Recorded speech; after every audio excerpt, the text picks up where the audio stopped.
School. Nous sommes une agence de paysage et on a été missionné par des amis d'aménageurs pour proposer un projet d'aménagement sur cette parcelle.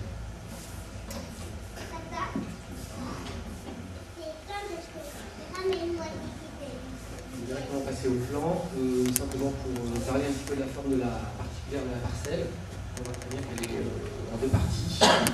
On a la chance d'avoir une parcelle qui est traversante depuis la rue de Mitry jusqu'à la rue de l'Industrie, avec un pincement, un tout petit pincement ici, qui sépare vraiment le site en deux parties, et donc qui va conditionner les aménagements, la répartition des aménagements sur cette parcelle. L'idée, effectivement, c'était d'avoir un site qui soit traversant, avec une promenade piétonne qui relie la rue de l'Industrie à la rue de Mitry. Et ensuite de s'inscrire dans le programme donné par Deltaville, donc on rappelle un site islam d'un parking, 45 places, 47 places environ, et une aire de jeu. On est bordé au nord par le cimetière, et au sud, enfin, je peux faire une chose plutôt au sud du plan, par l'école existante, vers laquelle on va éventuellement pouvoir créer, selon les besoins, un accès direct. Donc le projet sur lequel on a travaillé n'est pas du tout un projet abouti pour l'instant, c'est simplement une proposition pour voir comment on peut répartir les choses en fonction du programme, en fonction du nombre de places et en fonction de la configuration du site. Donc nous, ce qui nous semblait important, effectivement, c'est tout d'abord de créer une allée piétonne qui soit une petite rue verte qui relie la rue de Mitry à la rue d'Industrie. Et si je fais le cheminement de joint, elle passe là, c'est un bois orange ici. Et ça restaure ici. Voilà. Ici qui est plutôt l'accès voiture. Voilà. Donc une petite circulation piétonne qui soit à la fois donc une dessert dans le quartier, une petite rue verte, et en même temps qui puisse desservir la programmation du site, donc le site stade, le parking et la petite aire de jeu. Donc on a volontairement placé l'aire de jeu le long de la rue de Mitry, pour des questions d'accessibilité, pour des questions de ne pas mettre le site stade en plein cœur de la parcelle par rapport aux éventuels gênes au niveau du bruit que ça peut occasionner. Voilà, on a plutôt placé le long de la rue de Mitry, ça passe comme une façade, comme une façade sur la rue. Ensuite, on a mis le parking après. Il y a plusieurs raisons aussi pour lesquelles on l'a mis contre la rue de Mitry. C'est des questions de dimension, comme vous pouvez le voir, la parcelle est un petit peu en trapèze. Et pour pouvoir caser les 47 places, on est obligé de se reculer un petit peu parce qu'on a plus de largeur ici. Voilà. On a effectivement placé le parking au centre, derrière le stade, et l'aire de jeu dans la partie la plus tranquille, tout au fond de la première partie. La deuxième partie, il nous semblait important ici, comme on est quand même entre des habitations, des pavillons, de ne pas proposer quelque chose qui soit trop bruyant. Et donc on a plutôt traité comme un petit jardin naturel sur lequel on peut venir s'installer. Il y a des bancs, il y a des massifs arbustiques, il y a des pelouses sur lesquelles on peut se mettre. Donc voilà, un petit peu pour ce qu'on a appelé dans la globalité l'aire de loisirs, deux parties, donc une partie jeu, qui est le long de l'école, qui est plus accessible, et une partie plus naturelle qui est du côté de la rue d'Industrie. On a l'allée ici, qui traverse le site. Au niveau du stade du parking, donc effectivement, on a une entrée-sortie sur la rue d'Industrie ici, et ensuite on accède aux différents éléments du parking, sachant que c'est un parking où on peut circuler dans tous les sens. Et donc on ressort par le même endroit où on est entré. On a volontairement placé l'allée piétonne entre la circulation et l'espace du parking. C'est pour donner la priorité aux circulations piétonnes. On ne voulait pas mettre la circulation piétonne dans un coin et toutes les voitures rentrent directement. Là, ça oblige les voitures à circuler lentement, à traverser, s'il y a des passages ici qui sont surélevés, donc à faire au moment où elles traversent. Donc c'est vraiment un espace piéton dans lequel les voitures viennent se garer, mais c'est pas le contraire. Comme un plateau. voilà, ici on a un petit plateau ici.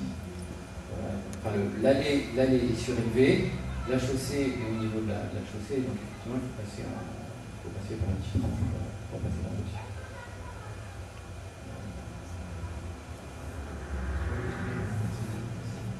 On voit ici sur les vues, l'enchaînement des trois espaces. Ici, on voit un profil, deux profils. Ici, c'est un profil transversal. On a coupé le parking comme ça, on regarde vers la rue de Mitry. Ce qu'on voit, c'est le mur du cimetière ici, la voie de circulation pour accéder au parking, la promenade qui est bordée par un alignement d'arbres et des plantations de graminées et d'arbustes, et ensuite le parking, et ensuite ici l'école avec un massif qui vient fermer le parking. Tout ça pour les arbres sur une dalle. Je parlerai après de la végétation. Et ici on voit donc, sur la longueur l'enchaînement, donc le city stade, les trois poches de parking et l'aire de loisirs au fond, l'aire de jeu, qui est en fait signalisé ici par une pergola qui va faire un appel. Quand on est sur la rue de Mitry, cette pergola va émerger du fond de la parcelle et faire un appel pour que l'aire de jeu soit visible depuis la rue. Voilà, c'est l'élément qu'on voit ici. Vous le verrez mieux sur les plans sur table qui sont tout à l'heure sur Bon, je ne vais pas rentrer trop dans les détails de l'aménagement. Sur le site ici, c'est un endroit qui est fermé. Il faudra qu'on réfléchisse effectivement s'il est plus ouvert, plus fermé sur la rue de Mitry ou pas. Peut-être qu'on attendra des propositions de votre part. On a des footballeurs qui sont rentrés, c'est à côté des intérêts. Enfin, ils étaient importants dans le... Sachant qu'effectivement, on est quand même obligé de mettre des grandes protections pour pas que les ballons aillent à la fois sur l'école et sur la rue. Le parking, on a essayé de le végétaliser au maximum. Donc on a ici ce qu'on voit en jaune. Ce sont des massifs de grandes graminées qui montent à 1,50 m, voire 2 mètres, et donc ils vont pousser rapidement et pouvoir faire un volume de végétation et séparer les poches de parking pour donner une impression un petit peu plus végétalisée, parce qu'on a même une nappe qui est assez conséquente. Ensuite, on a l'aire de jeu ici proprement dite, qui s'organise dans une petite placette, avec une pergola. On a des bancs qui peuvent être des bancs linéaires, des murs et bancs. Des massifs qui viennent border l'aire de jeu, et puis une répartition des jeux. C'est une simple proposition, mais on pourra tout à fait modifier cette forme-là. Il faut qu'on travaille plus précisément. On a ici des éléments de pelouse aussi sur lesquels on peut s'installer. Ça fait 10 mètres, donc c'est quand même assez conséquent. Voilà, on a quand même de quoi faire un jeu qui est assez conséquent, sur lequel on va pouvoir faire un beau programme de jeu. Et donc au fond, on retrouve une petite placette ici, l'allée, un massif d'arbustes, et puis une pelouse avec des arbres et des émergences de relief.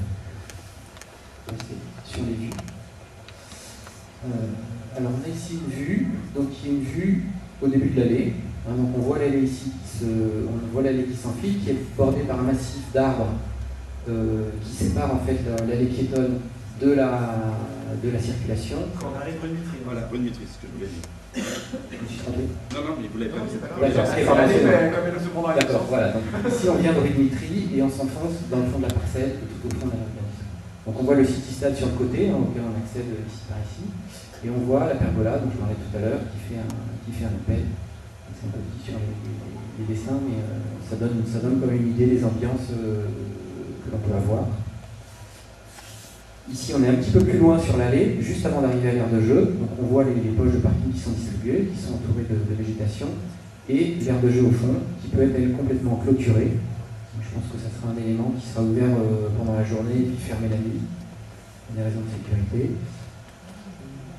Ici, on a une vue de ce que peut être l'aire de jeu entourée de massifs d'arbustes avec la pergola, le mur du cimetière au fond, qui peut être travaillé par une succession de pleins et de vides, pour pas qu'on ait un mur trop austère. Et ici la petite parcelle du fond, donc, on voit l'allée de circulation du massif d'arbustes, la petite placette, et ici une pelouse sur laquelle on a placé des émergences. Alors je vais y venir au niveau de la végétation. Donc effectivement, on vient se mettre sur un terrain qui est une dalle, donc c'est aussi un jardin sur dalle en fait.